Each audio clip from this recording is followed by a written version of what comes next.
Hello, class. Welcome to Lesson 12 of our Counting on Grace unit. Today we're going to read 3 chapters from Counting on Grace by Elizabeth Winthrop. We are going to be reading chapters 22, 23, and 24. Before we begin reading, I wanted to let everyone know that the next 3 chapters have some very serious content. Chapter 22, Gone. Mr. Hine must have caught the first train out, the one that goes before the mill bell even rings. The mare wakes me. Usually it's Delia. "The man's gone already," she says. "He left you something." Everybody is gathered around the table staring at the note as if it might bite them. Except for Lucky Henry. No need for him to be up this early. "What does the writing say?" my father asks. I read the note to myself first. "Dear Grace, thank you for your help. I saw you had your eye on that little notebook of mine, so I shall send you one of your own with your photograph. I want you to write down your life so it doesn't disappear on you too quickly. Do everything you can to get yourself to the normal school for teacher training. My best regards to your family and to Arthur. Tell him to be patient and bide his time. And please let Miss Leslie know that I will stay in touch as I promised. Cordially, Lou Hine." But I don't read it like that to my family. I skip over the part about Miss Leslie and the normal school and the words I don't know. Truth is, I do a lot of skipping and some making up. "Dear Grace," I read, "thank you for your help. You are a very smart girl.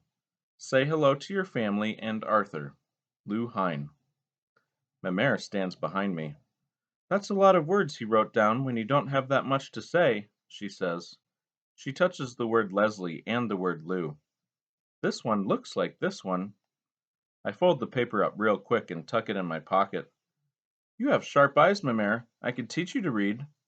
"You teaching Mamere?" Delia cries with a hoot of laughter. "Hush, Delia," Mamere says, and I wonder what she is thinking. But then the mill bell starts to ring and we're all caught up in the morning scramble. I hope Mr. Hine keeps his promise and sends me that notebook. Then I'm going to write my life down like he said I should, so it don't get swallowed up and forgotten. I give Arthur the message about biding his time, but every day he gets more restless. He's making a rut in the floor going back and forth to that window, as if some other person will hop off the train and rescue us from the doffing. "I'm going crazy," he whispers at me one Saturday, weeks later, when we're clearing the lint out of the frames. I give him the cleaning hook my father made him, but he still uses his fingers most times. "Same thing, every day." "Except Sunday," I tell him. "I can't be waiting all week for that one day." "Mr. Hine is working on it." He sneers at me. "I bet that Mr. Hine's forgotten us already, Grace. Every man for himself is what I say." Arthur don't explain to no more than that, but later I see him measuring the space between the sprockets in the gearbox, trying to poke the end of a bobbin in there. Maybe he's fixing to shut down the frame, but I don't know what good that will do. They'll get it up and running soon enough, and all he'll have to show for himself is lower pay from his mother's Hank clock. All the kids are out of school now, and most of them spend their days in the mill the way I used to do. They come and they go, toting dinner pails, sweeping around our feet, and playing the same games I remember. They get in my way, and I know now how Delia must have felt all those summer days when the mill was a place for me to play, and a place she was never going to leave. It makes me restless, too. I sure don't want Mr. Hine and his glass plates to be the most exciting thing that ever happens to me in my whole entire life. A girl named Valerie's been left with me for training. When her mother died, her father sent her and her little sister Aura down from Canada to live with their cousins, the Valleys. Valerie's a quick thing, eager to do the work, and she don't get underfoot like some of them, but she'll slow down like the rest of us when the dullness gets to her. One rainy Sunday we find the schoolhouse all locked up. Arthur bangs on the door, but I can see through the dirty window that nobody's there. "Maybe the rain held her up," he says. "She'll be along. It's a 3-mile walk." "How long does it take her?" "We never walk farther than the mill or down to the river." He shrugs. "More than an hour." First time I ever thought about Miss Leslie and that walk to and from her boarding house. More than an hour and the fire to light winter mornings. Summers she comes in to watch the kids that are too small to go into the mill. Sunday's the one day she don't need to make the trip, except for our lessons. Maybe she don't want to teach us no more. He glares at me. That's crazy thinking, Grace. But I can tell he's worried himself. Miss Leslie's always been there before. If we don't even have Sundays to wait for, then what'll we do to make our lives go by faster? When we're settling ourselves against the wall to wait, we both spy a piece of paper sticking out from under the door. Arthur gets to it first. He holds it away from me and does all the reading. Dear Arthur and Grace, I was called away on urgent business. Continue writing exercises this week, Grace. Arthur, I expect a report on the Red Badge of Courage next week. Miss Leslie. What does urgent mean? I ask. Don't know, but it must be something important or she wouldn't go off like that. You didn't tell me you finished the soldier story. You didn't ask. Henry the soldier fought in the end? He fought like a regular devil. He didn't sit around and wait to get himself killed, I know that. Then I tell Arthur the bad thing I heard my mother talking about with Delia. They're fixing to move your mother to those 3 frames on the other side of ours, next to Delia. They're giving your 2 to Bridget's mother, 'cause with Dougie doffing for her now, she can handle more. The back of the room? I nod. But we can still talk, 'cause my Edwin shares a row with one of your new ones. I don't tell him how my mother was grumbling on about being stuck next to Madame Trottier and that dizzy boy of hers. How do you know? Arthur asks. I heard talk. He studies on this for a while. I know what he's thinking. He'll die if they move him away from that window. No train to watch, no mountains, no river.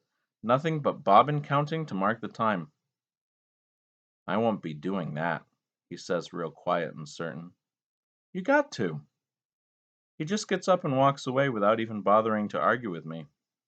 Suddenly I feel sick deep inside my gut. Pepe floated away up the river, and no Miss Leslie for a whole week 'cause of her urgent business, and Arthur talking like that, and Mr. Hine come and gone with no pictures like he promised to send. It feels like everybody's moving on to somewhere else and leaving me behind. Chapter 23. Arthur. Miss Leslie come back the next week. She snuck off to one of those committee meetings up in a little town north of Bennington.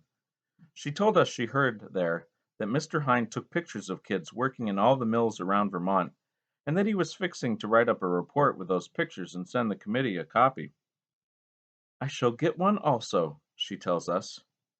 He promised to send me pictures, I say, and a notebook. Mr. Hine makes a lot of promises, grunts Arthur. They moved him and his mother to the back of the room the day after I told him they would. He barely speaks to me now when we pass in the row. It's not my fault you got moved, Arthur Trottier, I want to say, but I'm leaving him be. I've got this feeling that he'll explode if I so much as look at him crossways. Changing minds takes time, Arthur, says Miss Leslie. I know how you feel, though. I'm as eager to have you back in school full-time as you are to be here. I doubt it, he says, and buries his nose back in his new book. She give me a look that says, what's wrong with him? But I just shake my head, 'cause for once I don't know what to tell her. I'm itching to move my pencil into my other hand the way I've started doing in Mr. Dupree's store when I write down those lists for Papa. But Miss Leslie's standing behind watching me the whole time. The steamy hot air is making my skin stick to the bumpy wood of the desk, and I've got to keep waiting for my clumsy right hand to catch up with my brain. I peel one leg off the seat of the chair and then the other. Outside, I can hear the kids yelling down in the shallow part of the river. None of us knows how to swim, but we all know how to cool off on Sundays. Suddenly, this whole schooling business seems stupid to me, and I put down the pencil and stand up before I even know what I'm doing. Miss Leslie, I am never going to pass no test for the normal school. I am never getting out of the mill no matter what you say. Sunday is the only day I've got to cool off in the river, and that's where I'm going. At least that makes Arthur lift his face out of his book. They both stare at me for a second without saying nothing. Last time Miss Leslie threw me out of school. Now here I am again quitting on my own. You're right, Grace, she says with a nod. Go on.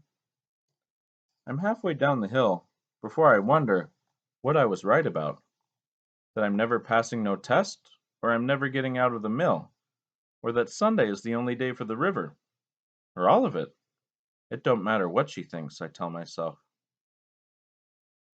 One afternoon I am doffing Edwin, who shares a row with Mrs. Trottier's first frame. Arthur don't name his machines the way I do. I can feel Arthur moving along behind me, but I get done first. When I turn around I see him crouched down to reset the builder. Nothing strange about that, 'cause he always does that for his mother. But then he walks back to the gearbox and begins fooling around in there, which is a thing we're never supposed to do. I think, what's he cleaning in there for? It's still early in the week. And then I hear him yell, "Ready!" at his mother, and she's got her head down, and without her knowing, she's going to be spinning more than thread. Her foot finds the rail to jog. The belt moves. The gears turn, and Arthur's hand gets picked up and carried around just like he meant it to. Maybe the screaming is coming from me, and maybe it's coming from Arthur. But all I know is he's gone and put his fingers in that place between the sprockets, and they're chewing his hand all to bits. I run to his mother, who's lifted her head 'cause of the disturbance, but still she can't see she's spinning her boy's bones into thread, and I butt her from behind. I shove her foot off the rail and yell at her to throw the shipper handle. Throw it! Jumping to try and get it. But in the end it's my mare who reaches up over both of us and shuts that frame down. Ends are popping all over the place, and I can just see the top of Arthur's head where it's lying on the greasy floor. By the time I slide my way up there, French Johnny is lifting him, and there's blood mixed with the oil, and when Arthur's face bobs past me, flopping along in French Johnny's arms, his eyes are closed and his face looks pasty gray like bread dough. Is he dead? I ask the air, and someone whispers behind me that the boy's hand has been mangled by the machine, and he's passed out from the pain. Whenever I close my eyes, all I see is his hand disappearing into that mess of gears, and the sick come up my throat. Arthur lost the middle two fingers on that hand. His good one. The one he writes with. The doctor from the next town come and sewed up whatever pieces of the insides were hanging out, and now Dougie says it's all wrapped up in a fat dirty bandage. Arthur ain't been outside the house since it happened, but Dougie peeked in the window to look at him. Dougie would. He don't understand a thing about privacy. People are talking. He must have been trying to clear Lynn out of the gears. It wasn't cleaning day. He's a dizzy one. Whatever was that boy thinking? I'm the only one who knows Arthur was fixin' to do whatever he had to so's he could get out of the mill. I just never did imagine he would commit a crime so horrible against his own self. Even if I had figured out what he was planning to do, I was never giving Arthur no cause to call me tattle again. And maybe this time I should have. Thinking like that makes my head pound something terrible. My mother says nothing for once. That first night when I can't sleep, she makes me up a hot brew of herbs like she used to do for Pepe. When I throw it all up, she still don't say a word but calls to Papa. He wipes my face down with a wet cloth and holds me in his lap till my stomach stops turning over. I fall asleep like that.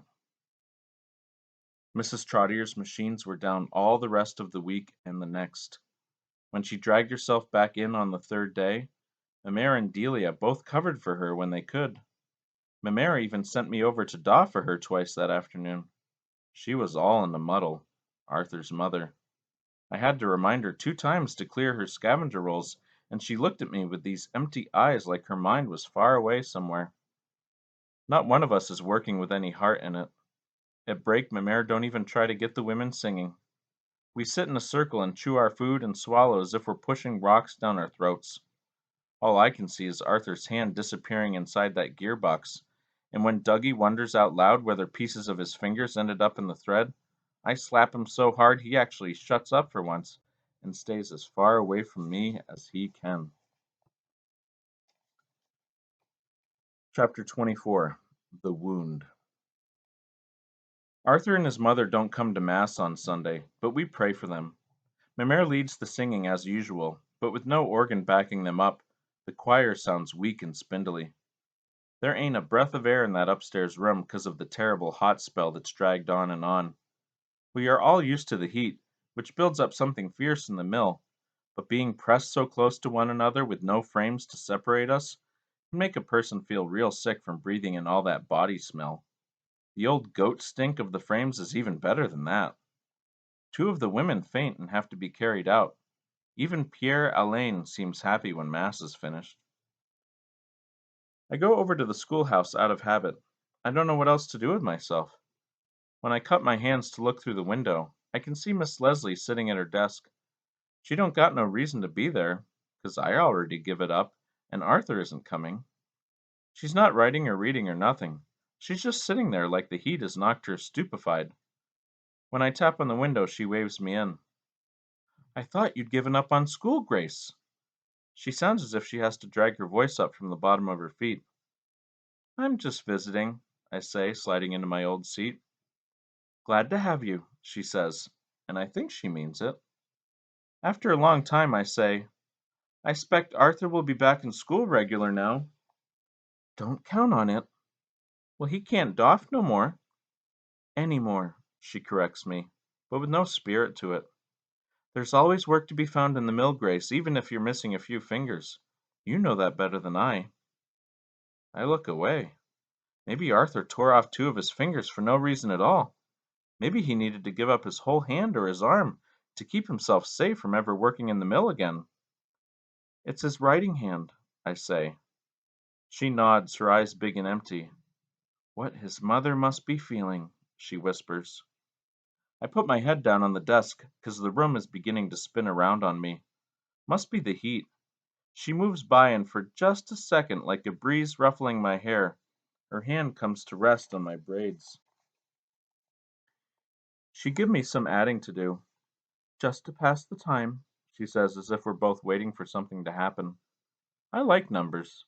They fix my jumpy mind in one place for as long as I'm doing the problem. It's the first peace I've had since the accident. Outside, we hear somebody walking slow up the porch steps.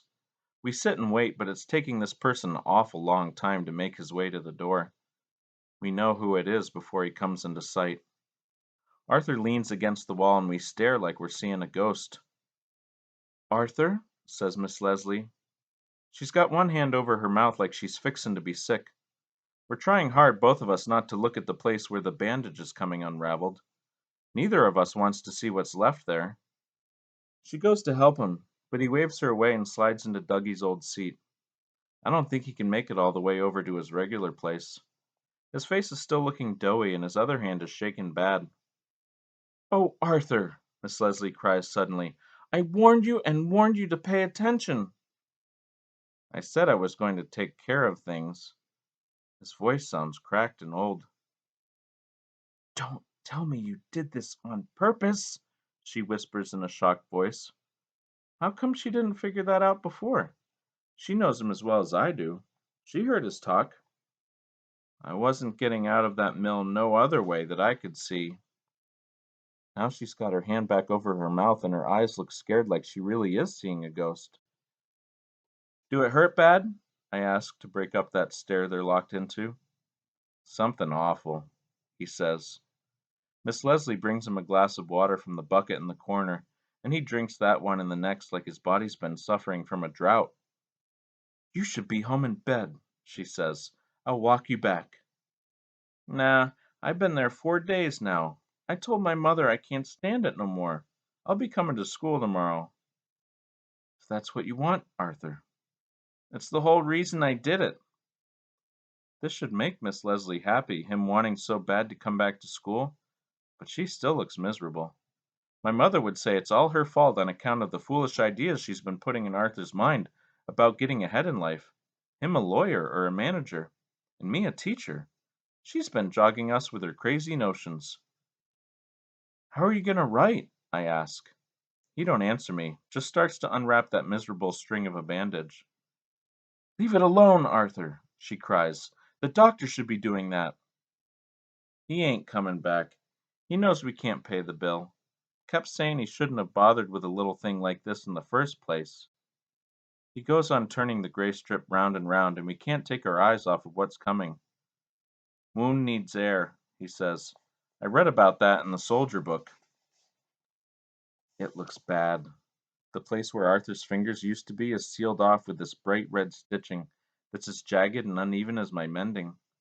His whole hand is swollen up so tight that it seems whatever's been stuffed back inside might ooze out through the scar. It don't look so good, Arthur says in this low, sad voice. What a thing to find that two of your fingers is gone for good, not just folded over and hiding out of sight. Arthur, I tell him, writing with your other hand ain't so hard as you think. You get used to it. I'll show you. I don't know if he hears me. He's sagging down in the chair like the fight's leaked out of him all at once. Miss Leslie and I walk him home, one on each side, holding him up between us. The people we pass stop and stare and shake their heads, but they don't get near. Bad luck like Arthur's could be catching. His mother is waiting at the door like she's been expecting us. The two of them get Arthur into bed. He falls asleep before he's even lying down. Miss Leslie, I want to speak to you, please. Something in Mrs. Trottier's voice sounds strong and sure, like she's made up her mind in one direction. If I didn't know, I'd think it was my mare talking. I'm so sorry. How terrible this must be for you, Miss Leslie starts to say, but Mrs. Trottier waves her hands at the other woman the way you slap at a bug that's annoying your face. Excuse me, but pity don't help me none right now. I need something else from you. Mr. Trottier has a cousin in New Hampshire, and I want to ask the man for money. Can you write the letter, today? Miss Leslie sinks into a chair, and for once she looks like the student who's been given handwriting practice. Of course, I'll do it now.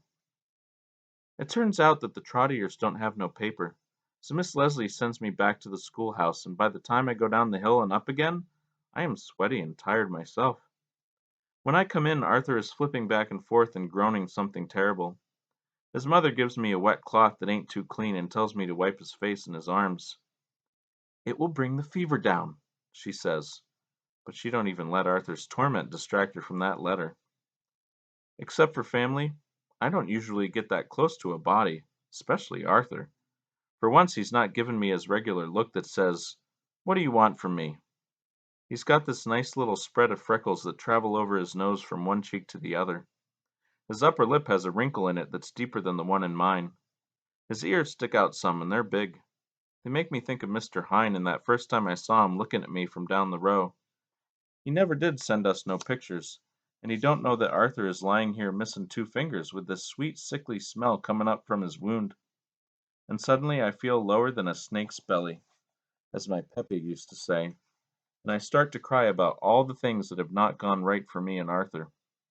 How to make one sound and the two women are hunched over the table, so they take no notice. Crying wears a body out. It's one reason I don't ever let it happen, but this time it took me by surprise. I'm fixing to lie down and rest right next to Arthur on his skinny excuse for a bed, when Miss Leslie says, Grace, I hear someone calling you. Sure enough, it's Delia. Means my mare is angry. She's been putting up with my Sunday schooling without saying nothing, but I better be home right after. I fold the wet cloth and press it down on Arthur's forehead to make it stick in place. He's calmed down some. See you, I say. His eyes fly open at that, and he stares up at me like I'm a stranger he's never seen before. That's the worst. I run from that house without saying goodbye. And that's the end of the 3 chapters that we're reading today. Take care.